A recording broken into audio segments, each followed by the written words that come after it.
Untuk apa? Dari lahir sampai hari ini. Hari pertama, hari kedua gak ada apa-apa. Lihat kiri dan kanan, lalu lihat saya. Supaya kita tahu gimana tidak bangkrut.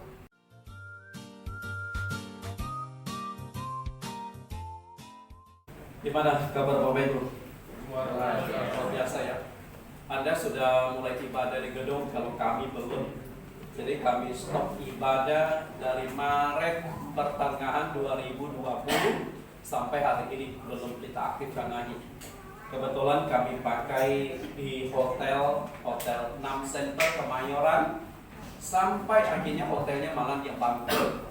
Kalau gereja nggak bangkrut, hotelnya ya bangkrut. Nah ini yang jadi persoalan. Dan yang tidak enaknya adalah kami sudah bayar 1 tahun penuh. Ya 1 tahun penuh sekitar 170 juta. Nah dari 170 juta kita sudah dropkan dananya, kita hanya pakai 3,5 bulan. Nah hotel bangkrut, mau kemana itu duitnya? Kan nggak mungkin ditarik kembali kayaknya. Ya itulah situasi kondisi ekonomi yang terjadi, situasi yang kita hadapi. Kita mau salahkan siapa? Kita mau menuntut siapa? Kita menuntut hotel. Mereka ngomong kami lebih parah Pak, kami bangkrut. Nah gimana tuh? Itulah satu kondisi. Nah hari ini saya ingin mengajak Anda melihat satu kebenaran firman Tuhan dalam Injil Matius pasal yang ke-8. Injil Matius pasal yang ke-8, kita ambil ayatnya yang pendek-pendek sih. Matius 8 ayat 23 sampai 27. Matius 8 ayat 23 sampai 27. Lalu Yesus naik ke dalam perahu dan murid-muridnya pun mengikutinya. Sekonyong-konyong mengamuklah angin ribut di danau itu, sehingga perahu itu ditimbus gelombang, tetapi Yesus tidur. Maka datanglah murid-muridnya membangunkan dia. Katanya, Tuhan, tolonglah, kita binasa. Ia berkata kepada mereka, mengapa kamu takut? Kamu yang kurang percaya. Lalu bangunlah Yesus mengharik angin dan danau itu. Maka danau itu menjadi teduh sekali. Ayat 27, dan heranlah orang-orang itu. Katanya, apakah dia ini sehingga angin dan danau pun taat kepadanya? Satu perikop ayat yang pendek kita baca, tapi maknanya cukup dalam untuk kita renungkan hari ini. COVID melanda cukup parah di dunia ini, walaupun belakangan mulai turun. Saya tadi dengar baru 1 bulan lebih ya buka ibadah offline ya. Sebelumnya juga ya, ada ibadah online nggak? Ada juga ya. Iya. Tapi setidaknya Bapak Ibu jemaatnya nggak hilang semua ya. Masih ada lah, sehingga ketika ibadah dilanjutkan lagi masih bisa dikumpulkan. Ya seperti induk ayam mengumpulkan anak ayam satu demi satu dikumpulkan lagi. Ada yang kena COVID nggak? Atau penyintas? Pernah dapat? Banyak ya? Gimana rasanya? Saya juga kena, tenang saja Pak. Karena yang biasa pendeta, yang namanya pekerja publik, itu susah dihindari karena kita akan bertemu dengan orang. Saya saat ini umur 52 tahun dan dari lahir sampai hari ini saya belum pernah yang namanya dirawat di rumah sakit. Belum pernah 1 hari pun mondok di rumah sakit. Tapi umur 52 tahun 2 kali hampir lewat nyawa saya. Yang pertama 30 tahun yang lalu, yang kedua ya gara-gara COVID ini. Jadi ceritanya, saya punya jemaat namanya Pak Darmawan, dan kebetulan beliau juga salah satu pengurus di yayasan kami. Kebetulan kami punya satu yayasan. Nah kami tuh walaupun memang COVID, tapi kami seringkali harus rapat dan harus rapat. Nah sampai 1 kali itu di bulan November 2020, Pak Darmawan hari itu kami ketemu, dia agak batuk-batuk. Saat itu kita batuk ya pikir nggak curiga lah. Apalagi beliau berkata waktu kita tanya, loh Pak kok batuk-batuk? Dia berkata, oh iya tuh saya sama istri saya pergi ke pasar, lihat ada jajanan, ada gorengan, saya tertarik makan. Malamnya pulang langsung batuk Pak Nathan. Ya sudah, kita pikir batuk karena gorengan. Ya sudah, masih rutin ada pertemuan. Setelah 1 minggu lewat, nah satu hari dia berkata, Pak Nathan, saya mau jual jam Rolex saya. Yuk, ada kenalan nggak? Saya ngomong, oh ada, saya punya teman di Blok M, Jakarta Selatan, yang buka toko jam Rolex. Akhirnya beliau berkata, bisa nggak temanin saya? Ya sudah, karena dia mintakan. Ya sudah, hari itu saya dengan dia, dengan mobil saya bawa dia. Nah, cuman hari itu dia batuknya agak parah. Walaupun di dalam mobil kita tetap pakai masker, dia batuknya agak parah, sampai napasnya saya lihat agak susah. Akhirnya AC-nya dia minta matikan. Udah, kita matikan AC dengan udara AC alam lah. Sudah, saya antar sampai ke Blok M, sudah ketemu, sudah jual jam tangan juga, harganya 130 jutaan. Ya, memang jam Rolex itu lumayan mahal Bapak Ibu, kalau yang asli ya. 130 jutaan. Nah setelah itu di mobil, Pak Nathan, ini berkat untuk Bapak 2,5 juta. Oke lah, kita ya karena dikasih berkat ya kita terima saja 2,5 juta. Ya. Nah saya lihat hari itu dia kan cukup parah. Lalu saya berkata, Pak, apa nggak lebih baik coba kita tes di Husada saja. Akhirnya dia dengar saran saya, pergi ke Husada. Tapi saat itu dia rapid. Ya. Nah setelah rapid, besok pagi keluar negatif, nggak ada masalah. Tapi dia masih penasaran. Akhirnya pergi, diantar oleh teman lain, namanya Pak Hengki, ke rumah sakit Mitra Keluarga Kelapa Gading.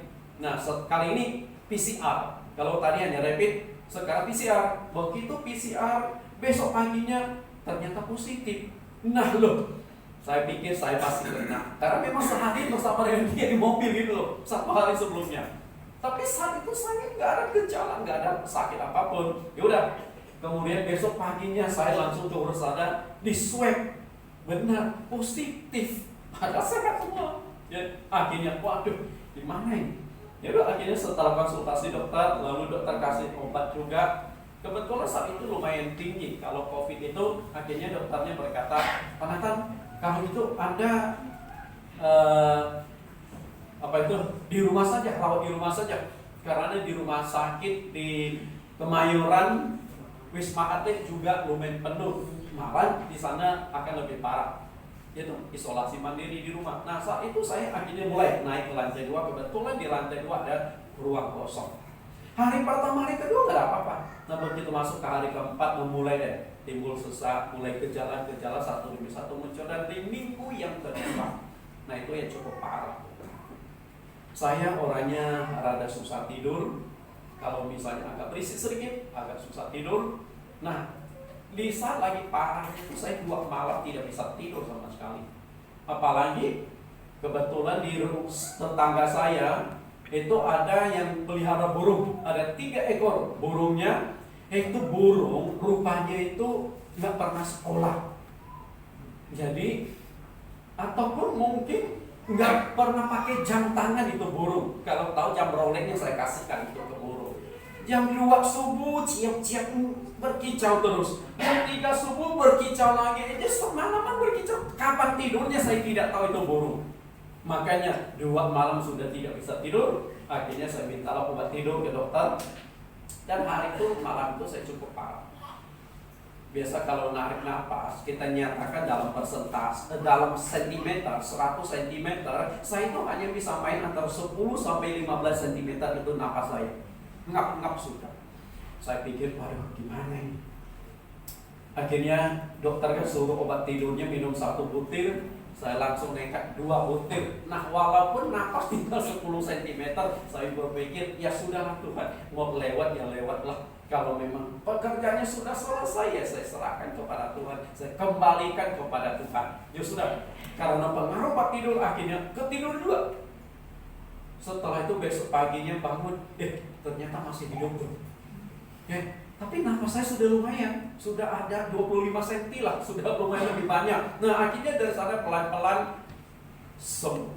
Tapi Anda tahu, Pak Darmawan yang menularkan saya COVID ini Masuk rumah sakit hanya 4 hari langsung dipanggil Tuhan. Itulah yang terjadi. Memang dampak dari COVID itu cukup parah. Dia bukan hanya dampak masalah sakit penyakit, tapi juga masalah ekonomi. Dan selain itu, mungkin ekonomi orang masih bisa pelan-pelan dibangun kembali, tapi yang mungkin paling berat untuk diterima itu adalah ketika orang-orang yang engkau kasihi itu meninggal gara-gara COVID. Cukup banyak yang meninggal. Itu yang terjadi. Nah, lalu kita kembali ke ayat Alkitab ini. Kadang-kadang kita sebagai orang Kristen mungkin beranggapan, oh bersama Tuhan semuanya beres. Kadang-kadang ketika pendeta memberitakan Injil, promosi kehebatan Yesus itu overdosis tanpa diimbangi dengan siskon yang terjadi. Misalnya, percaya Yesus, dia sanggup memberkati engkau, yang berutang jadi piutang. Salah nggak kepada demikian? Yang berutang jadi piutang. Bayangkan, engkau berutang nih, katakan utang 100 juta, tapi begitu percaya Tuhan Yesus, engkau malahan bisa ngutangin orang. Salah nggak kepada demikian? Tidak salah, betul. Tapi kadang-kadang terlalu over. Nangkap nggak? Terlalu over. Atau bersama dengan Yesus, kalau kau percaya Yesus, segala penyakit pasti sembuh. Salah nggak kepada demikian? Tidak salah. Yang penting engkau beriman, maka virus tidak akan kena engkau. Salah nggak? Nggak salah. Tapi kadang-kadang antar iman dengan logika harus berjalan. Karena jika engkau hanya beriman tanpa logika, engkau akan bermasalah. Kenapa saya katakan demikian? Yesus bersama dengan kita, menyertai hidup kita, bukan berarti semuanya beres. Coba lihat kembali ayat ini. Mereka ada di dalam perahu, lalu ombak begitu dahsyat hampir tenggelam kapal perahu mereka itu. Yesus ada di sana enggak? Ada? Kata siapa Yesus nggak ada? Artinya apa? Walaupun Yesus menyertai, tetap masalah kesulitan penderitaan tetap bisa kita alami. Tidak bisa berkata, oh bersama dengan Yesus segalanya selesai. Mungkin Anda akan berkata, kalau gitu ngapain percaya Tuhan Yesus? Ingat loh, percaya Tuhan Yesus bukan untuk tujuan hidup di dunia. Sekali lagi saya katakan, percaya Yesus bukan untuk tujuan hidup di dunia. Tapi untuk kehidupan yang akan datang, keselamatan. Kalau yang di dunia, Anda diberkati, namanya bonus. Anda disembuhkan, itu bonus. Masalahmu teratasi, itu bonus. Ibaratnya tuh kalau Anda menabung uang di bank, katakanlah Anda punya 100 juta, menabung di bank. Tujuan Anda menabung itu untuk apa? Hanya 2. Pertama, keamanan uang Anda. Agar uang Anda aman.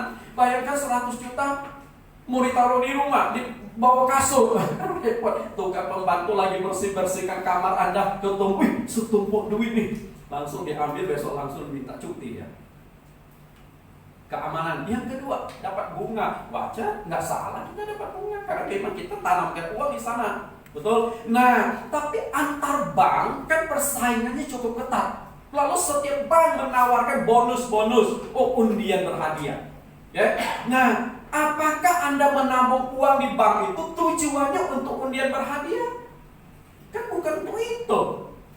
Uang aman dan dapat bunga, walaupun bunganya rendah, gak apa-apa, yang penting uang saya aman dulu, betul? Nah, kalau yang namanya bonus, dapat undian sepeda motor, undian mobil dan lain sebagainya, itu bonus. Artinya, dapat, alhamdulillah. Tidak dapat, puji Tuhan. Memang itu bukan tujuan kita dapat bonus. Nah, seandainya kalau tujuan Anda menabung di bank untuk dapat bonus, 1 tahun saya nabung bank ini belum dapat bonus, lalu saya cabut lagi pindah ke bank lain, sampai kapan Anda keliling bank itu duit? Sama juga percaya Yesus.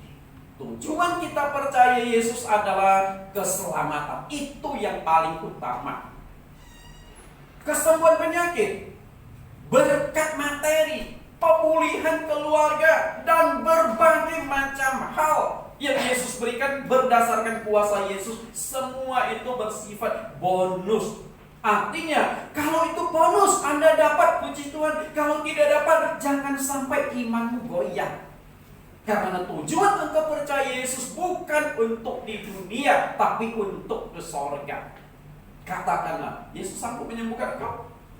Sanggup. Tidak ada yang mustahil bagi Tuhan. Mana lebih gampang, menyembuhkan penyakit orang atau membangkitkan orang mati? Hah? Sama aja. Lebih gampang mana? Menyembuhkan orang atau bangkitkan orang mati. Bagi Tuhan memang sama, tapi bagi kita beda. Kalau dokter sudah ngecek, waduh napasnya sudah selesai, dokter sudah nggak mau berupaya lagi, langsung tutup case-nya. Sudah mati, jantungnya sudah garis lurus.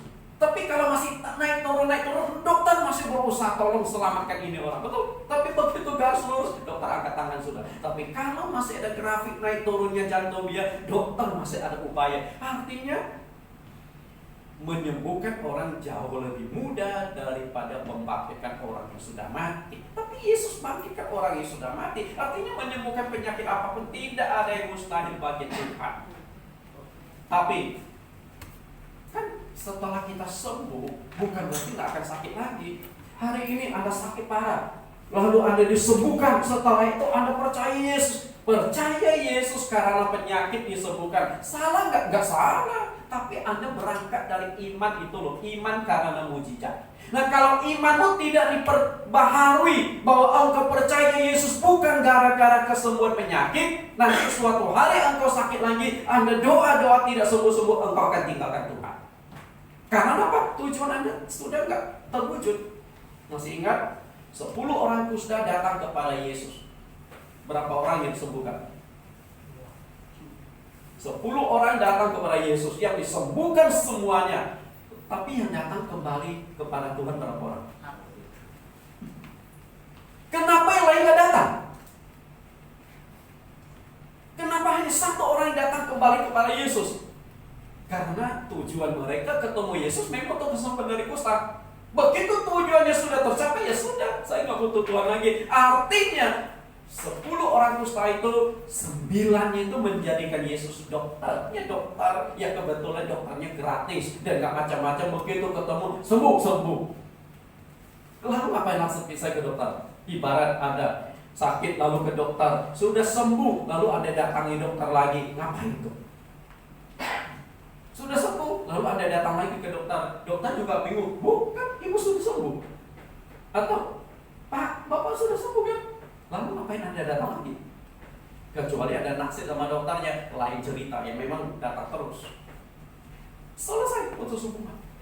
Karena itu, hari ini kita disembuhkan, bukan berarti kita tidak akan sakit lagi. Hari ini kita kena COVID sembuh, bukan berarti kita akan mati lagi. Si Nathan yang satu ini pasti mati lagi, karena memang Alkitabiah kok Ibrani 9 ayat 27, dan manusia ditetapkan mati hanya 1 kali. Hari ini umur saya diperpanjang, mungkin masih ada tugas Tuhan ke saya, ya. Tapi kalau memang waktunya sudah sampai, ya sudah. Artinya apapun yang terjadi di dalam hidup ini, badai menerpa apapun, jangan sampai imanmu itu goyah.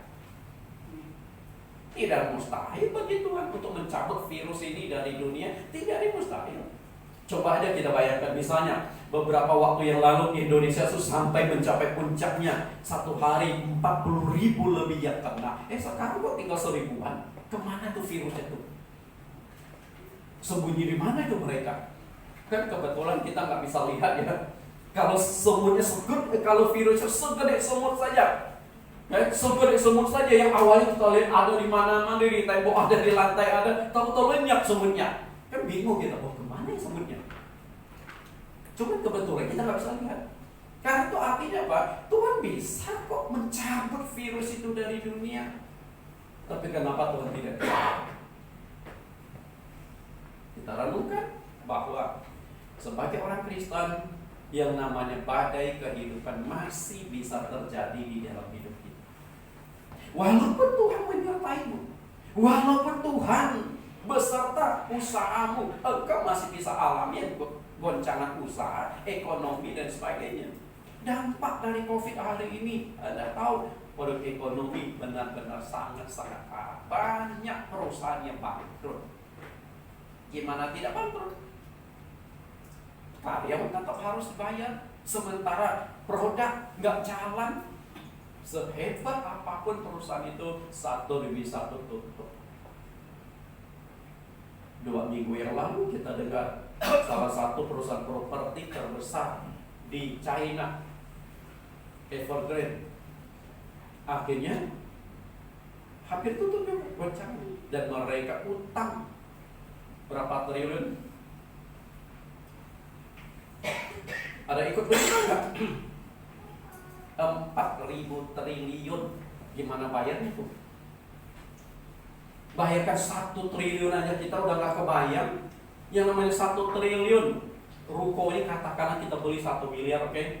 Artinya itu ada ya berapa? 1.000 ruko.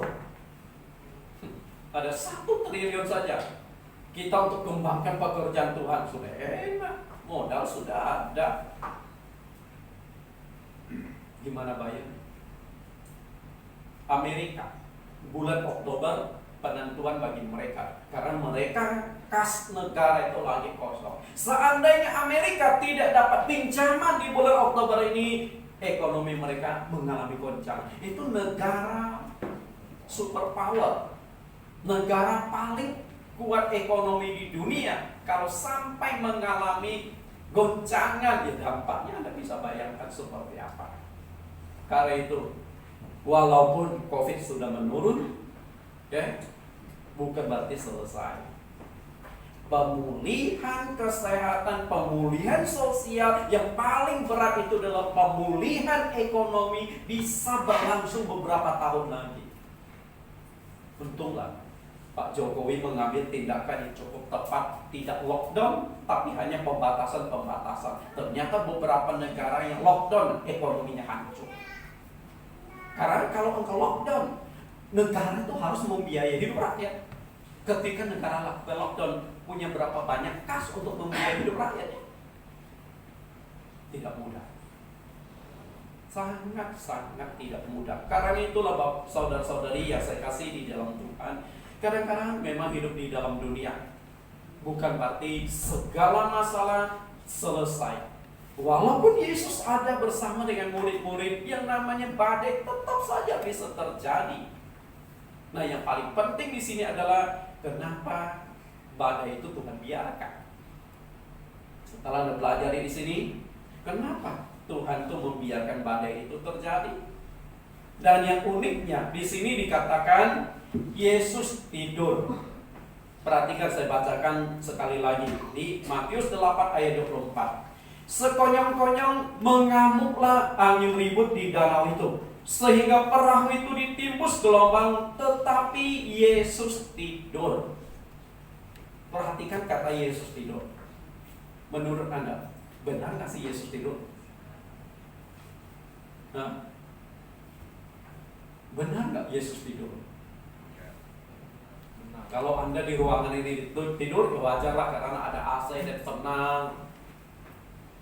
Tapi kalau Yesus tidur di dalam perahu pertama, saya katakan tidak mungkin Yesus tidur. Pertama, ombak itu kan sudah begini, perahu timbul tenggelam, itu pertama. Lalu yang kedua, perahu itu sudah kemasukan banyak air.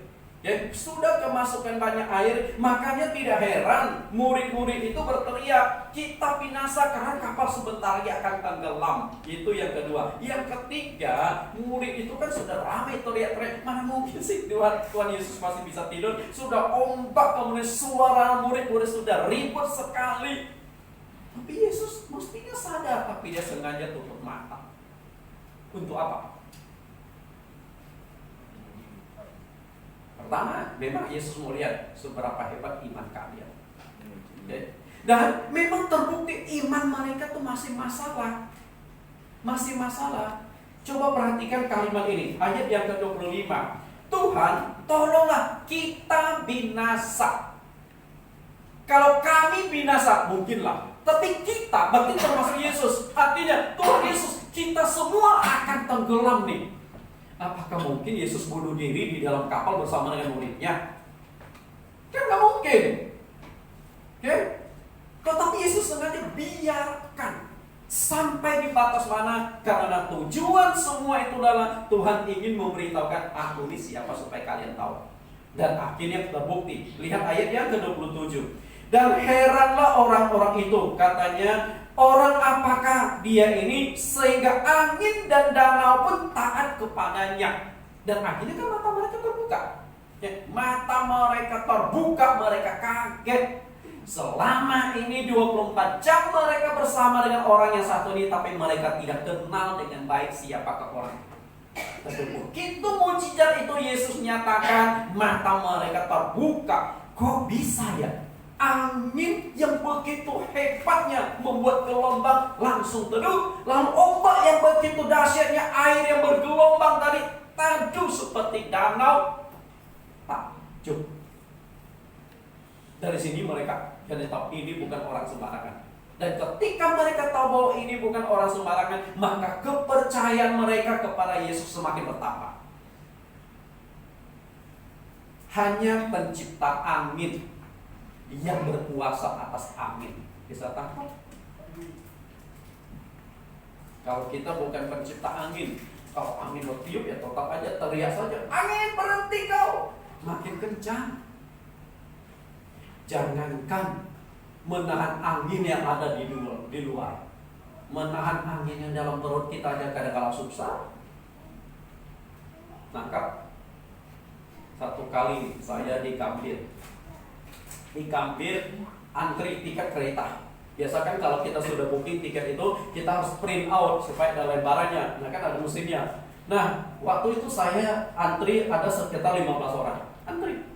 Kebetulan persis di depan saya itu paman yang di sini ada satu bapak-bapak, badannya gemuk, gede. Nah karena badannya agak besar, cukup tinggi, berdiri di depan saya, jadi kadang-kadang saya itu miringkan badan, masih berapa panjang antri itu. Lalu gak lama kemudian dia gerak kiri, gerak kanan. Apa ini orang? Akhirnya kadang-kadang begini kecap pinggang. Saya pikir mungkin ini kakinya, mungkin badannya gemuk, jadi udah gak kuat berdiri kali ya. Akhirnya dia begini, tiba-tiba maaf kata, bunyi tuh, rot. Rupanya kentut. Jadi dia gerak kiri, gerak kanan tuh setengah mati nahannya kayaknya. Akhirnya sudah kentut. Ya pura-pura nggak dengar, asik lihat HP dia. Dan kalau hanya sekedar kentut ya sudahlah. Itu waktu itu belum pakai masker Bapak Ibu, belum masker, itu belum COVID. Waduh, baunya minta ampun, terpaksa saya yang ada di persis di belakang dia keluar dari baratnya, pergi ke belakang lagi. Nah si orang yang ada di belakang saya juga mundur, akhirnya jarak 3 meter dari dia, nggak mau dekat. Jangankan menahan angin atau menahan angin ada di luar, angin dalam perut kita aja kita nggak bisa kendalikan. Betapa kecil dan lemahnya kita. Tapi hanya pencipta angin yang berkuasa kepada angin. Dan ketika Yesus berkata, angin teduh langsung. Taat. Padahal angin punya telinga apa enggak, kita nggak tahu kan. Angin gimana? Ini bukan makhluk hidup, tapi walaupun bukan makhluk hidup bisa dengar suara Tuhan, bisa takluk kepada Tuhan. Karena apa? Dia yang mengendalikan semesta. Dan ketika dia berkata, air teduh sekejap. Bahkan di ayat lain menceritakan Yesus berjalan di atas air. Hanya pencipta air yang bisa menaklukkan air. Hanya pencipta air yang bisa berjalan di atas air dan tidak ditenggelamkan oleh air. Ada yang bisa jalan di atas air? Dan lalu hanya pencipta air yang sanggup mengubah air menjadi anggur. Air putih diubah jadi anggur. Saya ada ibadah live streaming dan saya lagi mengupas topik pernikahan. Dan hari ini topik ke-10. Jadi temanya sama, pernikahan 1, pernikahan 2, pernikahan 3, jam 10 persis. Jadi lagi live streaming. Kalau Anda buka link YouTube Jesus Christ Community yang sedang berlangsung khotbah saya. Hari ini saya mengupas tentang anggur baru pernikahan di Kana bagian 3. Di Yohanes pasal yang kedua tentang Yesus mengubah air menjadi anggur, walaupun hanya 11 ayat. Setelah saya baca ternyata banyak kebenaran yang terkandung di dalamnya, sehingga saya jadikan 3 seri. Nah, minggu depan ada tema yang cukup unik, tapi tema tetap sama, pernikahan yang ke-11. Cinta itu melek, nafsu itu buta. Biasa kan orang mengatakan cinta itu buta kan? Menurut saya enggak. Cinta itu melek, cinta itu terbuka matanya. Yang membuat orang terbuta itu nafsu. Maka harus bedakan antara cinta dengan nafsu. Oke, kita kembali ke sini. Jadi, hanya pencipta angin, pencipta air yang berkuasa atas apa yang telah diciptakan. Dan begitu Yesus nyatakan mujizatnya, semua orang heran, semua orang takjub yang ada di dalam perahu. Wah, ini bukan orang sembarangan. Kadang-kadang Tuhan izinkan terjadi sesuatu di dalam hidup, bahkan bukan izinkan, malah sengaja. Pernah dengar baca ayat Alkitab nggak bahwa Tuhan sengaja? Enggak ya? Oh, oke, kita baca Pak. Lihat Yohanes pasal 11. Nah, biar kita lihat sedikit. Yesus sengaja. Artinya Yesus sengaja biar Anda alami masalah kesulitan penderitaan. Yohanes 11, kita coba lihat.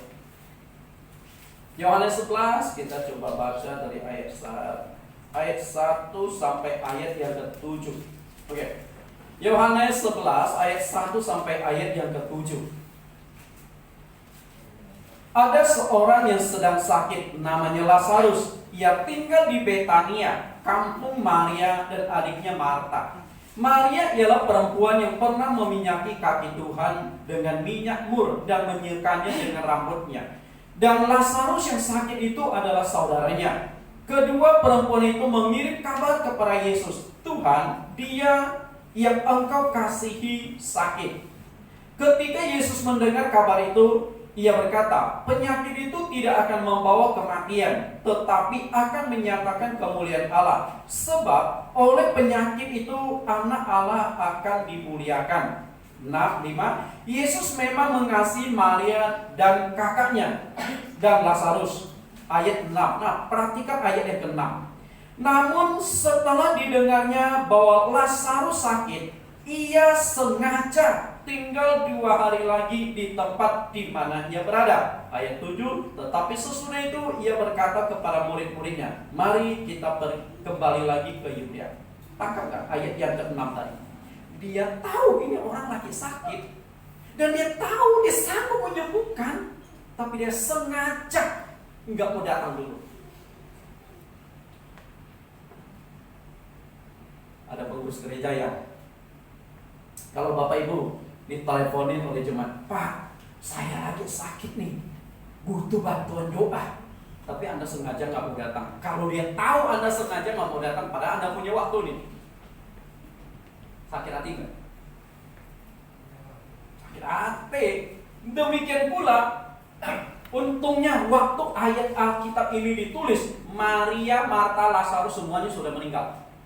Kalau ayat ini ditulis, Yesus sengaja biarkan Lazarus mati.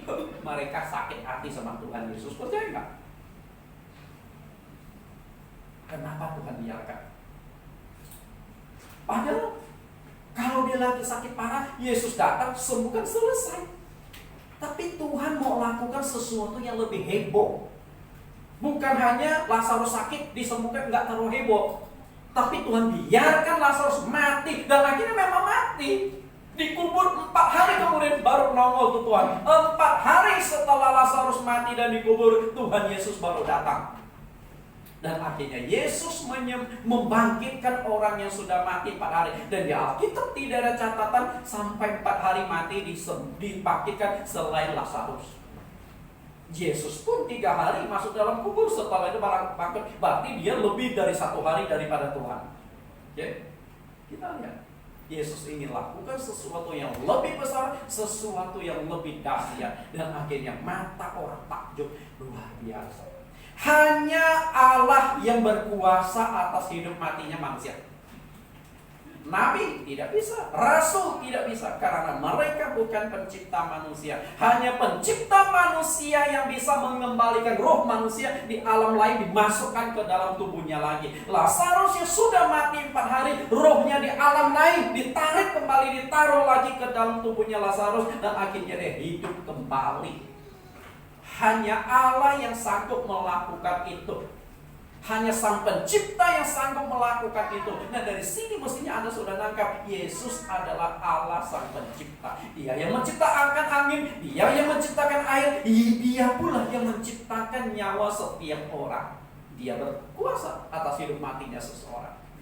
Karena itulah, kadang-kadang Tuhan sengaja biarkan hal ini terjadi. Kadang-kadang Tuhan sengaja biarkan virus corona ini melanda dunia. Dibiarkan supaya kita tahu bagaimana sebenarnya hidup ini. Supaya kita tahu bahwa Anda punya duit pun Anda tidak berdaya. Kan setelah kalau sudah kena COVID, Anda punya banyak duit pun nggak ada gunanya. Ketika banyak duit, mall semua tutup, maka nggak bisa jalan-jalan di mall. Jadi bapak-bapak sempat curhat ke saya, Pak, kayaknya masa COVID ini dompet saya lebih tebal nih. Saya kan bingung, masa COVID lebih tebal. Ini bahasa simbolis, artinya anak istri nggak minta jajan keluar, nggak minta jalan ke mall. Mau jalan kemana, semua mall tutup.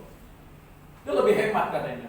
Ini hanya bercanda, tapi memang canda, tapi satu fakta. Banyak orang kaya.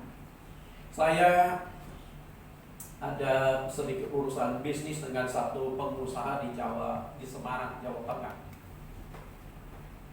Namanya Pak Eka. Itu salah satu pendiri dari perusahaan rokok Sampurna Strategik. Karena kita ada urusan pengiriman dana dari Jerman lewat rekening dia. Kami sudah tanda tangan kontrak dengan Pak Eka. Oke, dia sanggup jalankan, tapi di Singapura pakai bank UOB. 700 juta euro. Ya sudah, tanda tangan, kita sudah oke. Bank UOB di Singapura juga sudah oke. Tinggal dananya ditransfer. Setelah itu dikembalikan berapa persen. Lalu ada yayasan-yayasan, termasuk yayasan yang kami pegang, yang saya tangani, juga dapat bagian. 2 minggu sebelum transaksi dijalankan, meninggal karena COVID. Mau apa? Padahal duit itu sudah di depan mata kita loh. Ya, duit sudah di depan mata kita. Dari 700 juta euro, kami dapat 1% yayasan kami. Berapa itu? Lumayan. 700 juta euro dikali 1%. 7 juta euro dikalikan 17.000, 1 euro 17.500, ratusan miliar. Tinggal 2 minggu ratusan miliar ini akan masuk ke rekening yayasan kami. Mati. Mau apa? Kalau belum waktunya, ya nggak bisa. Akhirnya kemarin, ini baru kemarin, saya punya rekan namanya Pak Panu, telepon anaknya, mau nggak lanjutkan?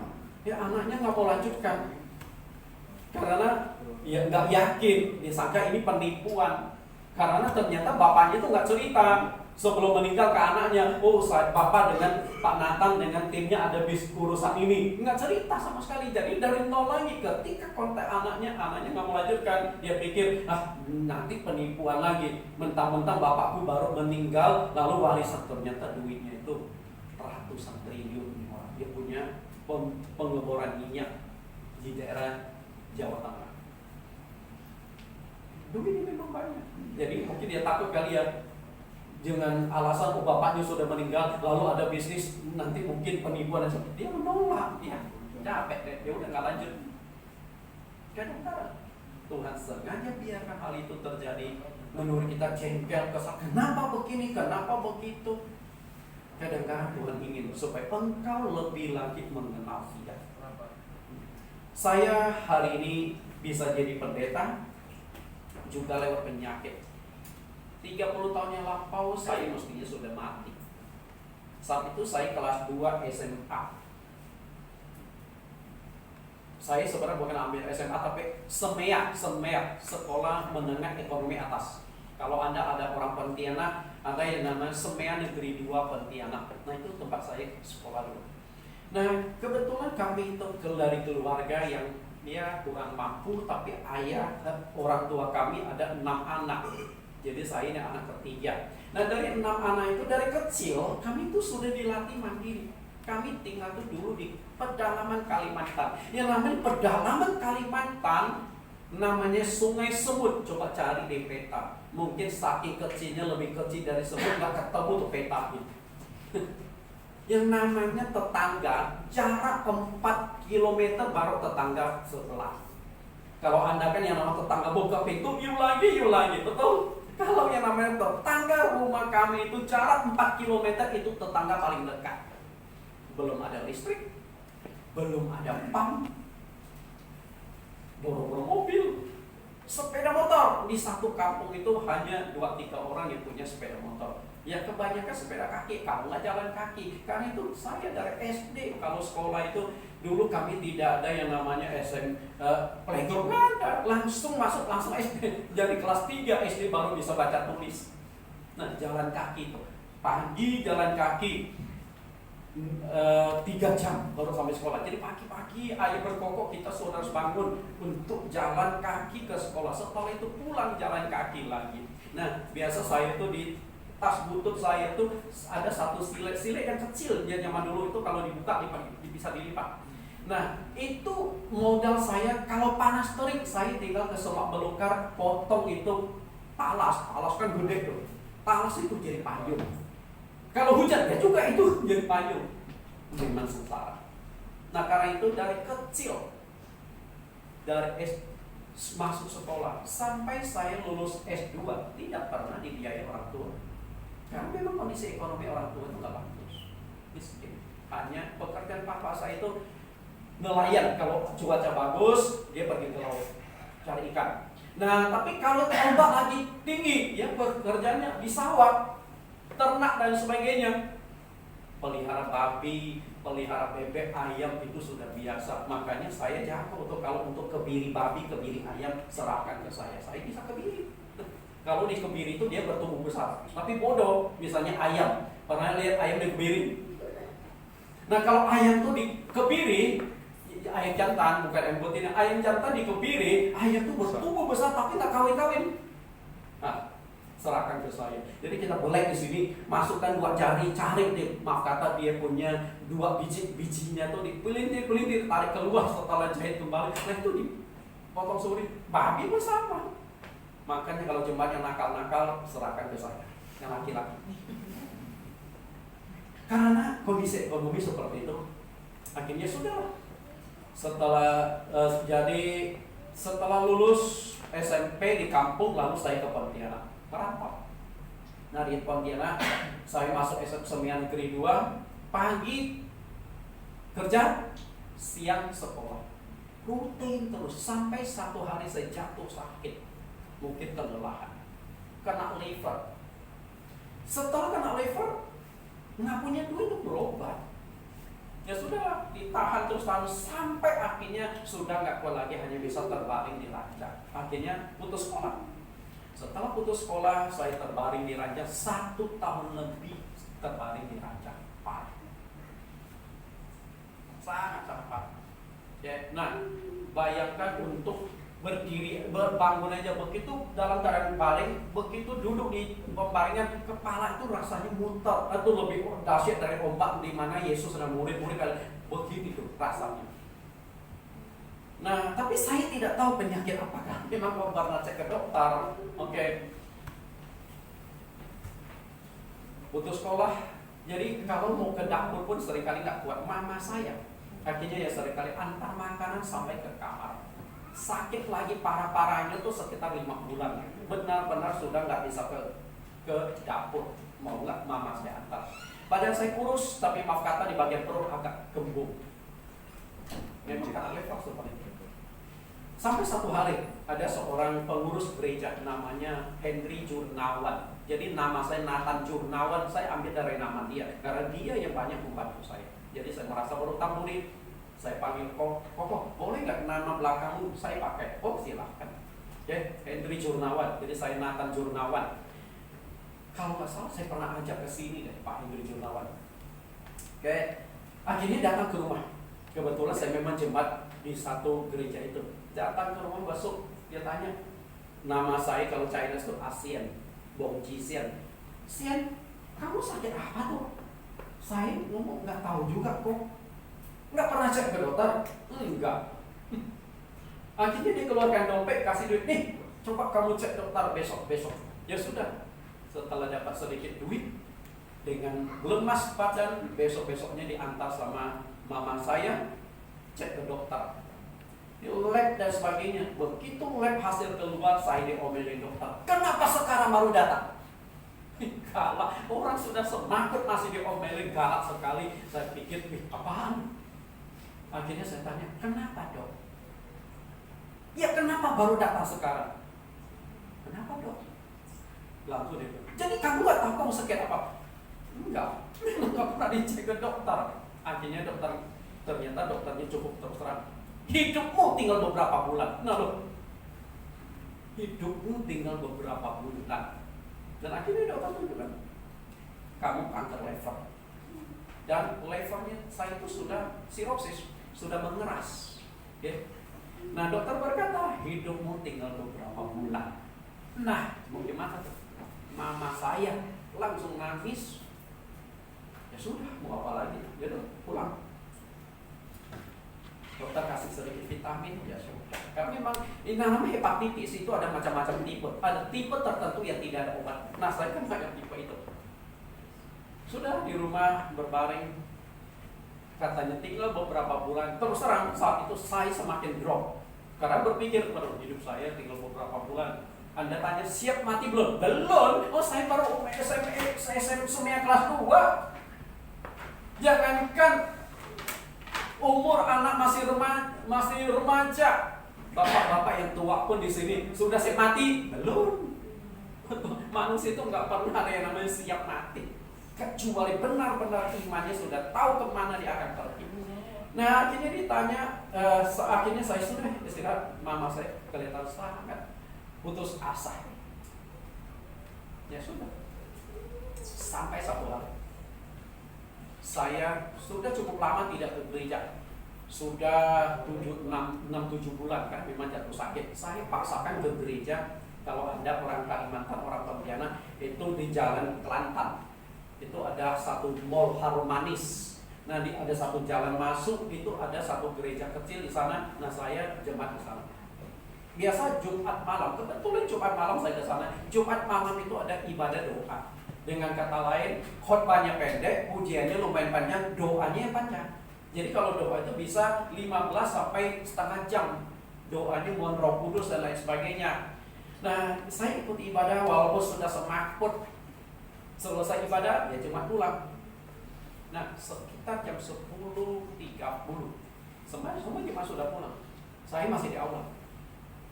Akhirnya saya sendiri berlutut di depan mimbar. Saya saat itu pakai kaos. Mungkin antara sudah frustrasi, sudah putus asa, lalu saya pegang kaos saya terbawa emosi di dalam doa, saya tarik kancingnya sampai copot itu. Terbawa emosi, terserah. Malam itulah saya berkata, Tuhan, dokter katakan hidup saya tinggal beberapa bulan. Saya belum siap mati, Tuhan. Kalau Tuhan benar-benar ada dan berkuasa, sembuhkan saya akan melayani Engkau. Itu saja kalimat yang saya ucapkan, nggak macam-macam. Ya sudah. Selesai doa, saya masih duduk di aula karena lemas. Akhirnya kebetulan yang jaga gereja itu, yang suka bersih-bersih gereja itu ada satu anak muda, Chinese. Nah, dia datang ke aula, puasa belum pulang. Betul. Kenapa? Lemas tuh. Udah saya antar puasa pulangnya, udah diantar pakai becak. naik sampai dia angkat ke ranjang saya sudah terbangun, baru dia pamitan pulang.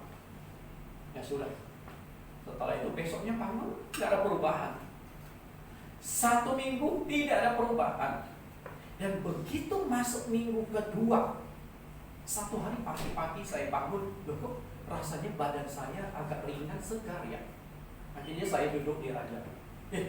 Kalau kemarin tuh pas saya duduk di ranjang tuh rasanya bergelombang. Hari ini rasanya enggak tuh. Saya pikir kebetulan atau apa. Ya sudah. Sampai sore badan tetap segar. Oke, saya pikir hanya kebetulan. Makanan tetap mama saya antar sampai ke ranjang. Besok pagi bangun tetap segar.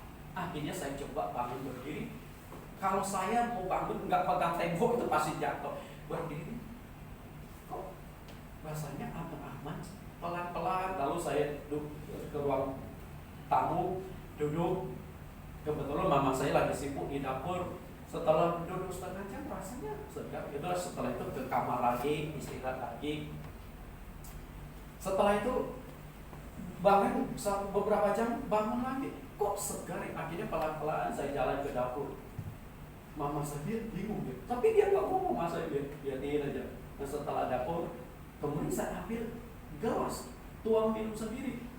Nggak gemetar. Yaudah, saya minum. Setelah itu saya ke ruang tamu lagi duduk, setelah itu ke kamar lagi istirahat. Besoknya begitu lagi, tetap segar.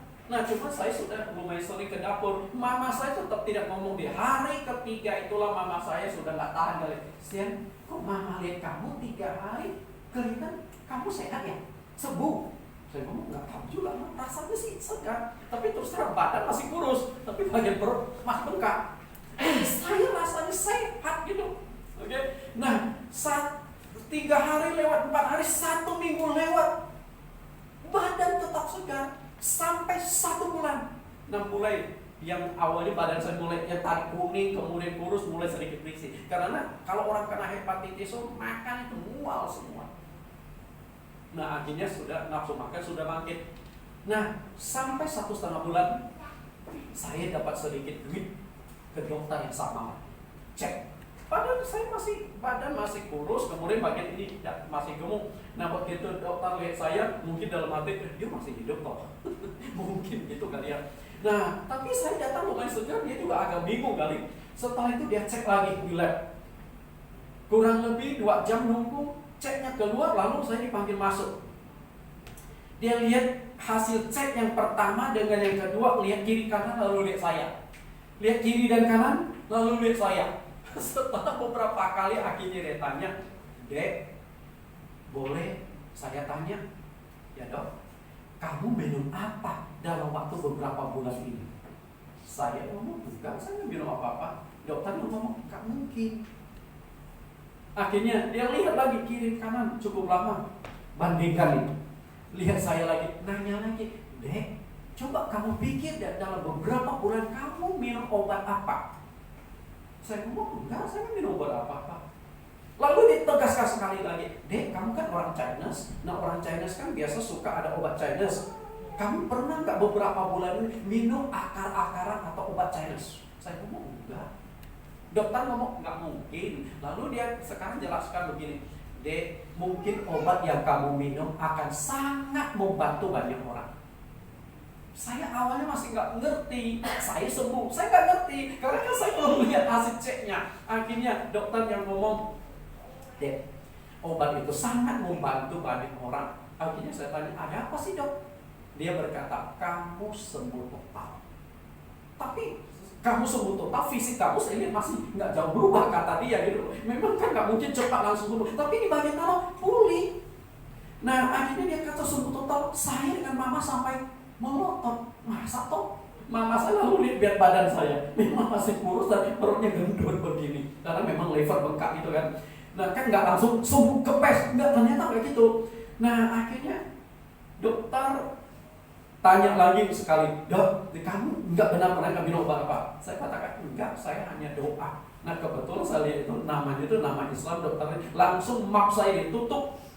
Saya katakan saya hanya berdoa saja, langsung ditutup, langsung serahkan, "Kamu pulang, kamu sembuh total." Dan bahkan muncul antibodi.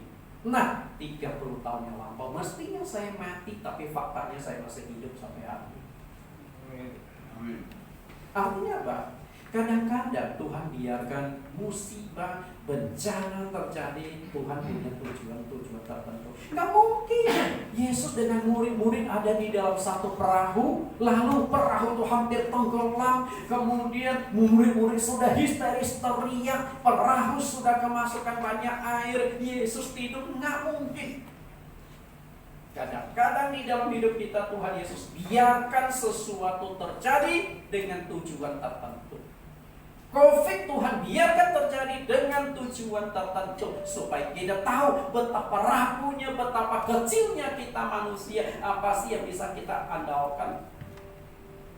Dan yang paling saya pernah coba analisa, kenapa sih Covid bisa menyerang dunia begitu parah. Nah, salah satu topik yang saya kupas itu adalah hancurnya pernikahan, yang akan saya kupas 2 minggu yang akan datang. Hancurnya pernikahan di akhir zaman, salah satu penyebabnya adalah LGBT. Di zaman Nuh, kenapa Tuhan hancurkan manusia di zaman Nuh? Pernikahan yang kacau. Di zaman Sodom Gomora, kenapa Tuhan tunggang balikkan kota Sodom dan Gomora? Sebenarnya yang Tuhan hancurkan dengan api dan belerang bukan Sodom dan Gomora, tapi ada 4 kota. Tapi nggak dicatatkan di dalam Kejadian, adanya di dalam kitab Ulangan. Sodom, Gomora, Zeboim, dan Atma, 4 kota yang ditunggang balikkan. Kalau hanya masalah itu saja Tuhan begitu murka hari ini.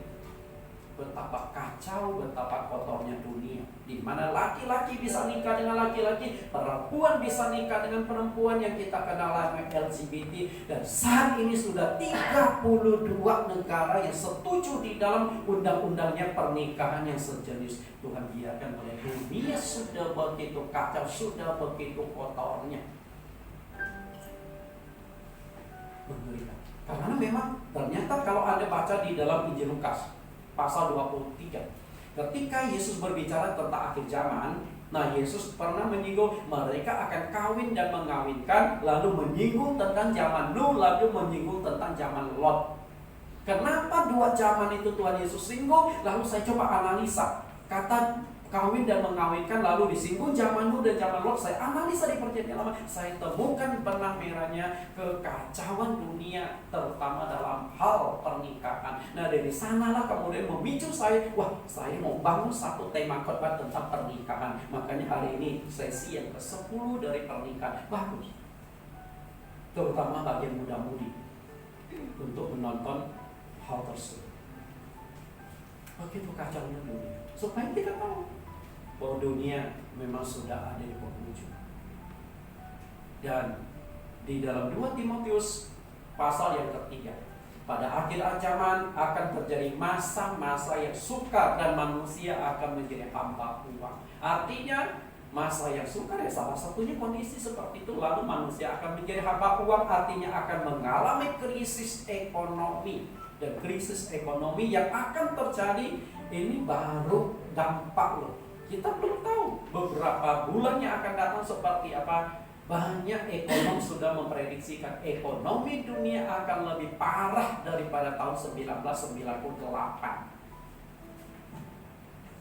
Waktu itu belum ada penyakit, belum, dan hanya krisis ekonomi. Kalau ini selain faktor corona juga ada krisis ekonomi tergabung, ya sudah.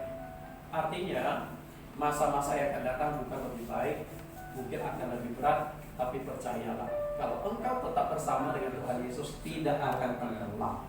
Tuhan pasti akan menolong engkau melewati badai itu, melewati masa-masa yang sulit. Tuhan kalau beserta kita, bukan berarti tidak akan ada badai lagi, bukan tidak ada masalah lagi, tapi Tuhan akan membantu engkau melewati masa-masa yang sulit. Tuhan Yesus berkati. Amin.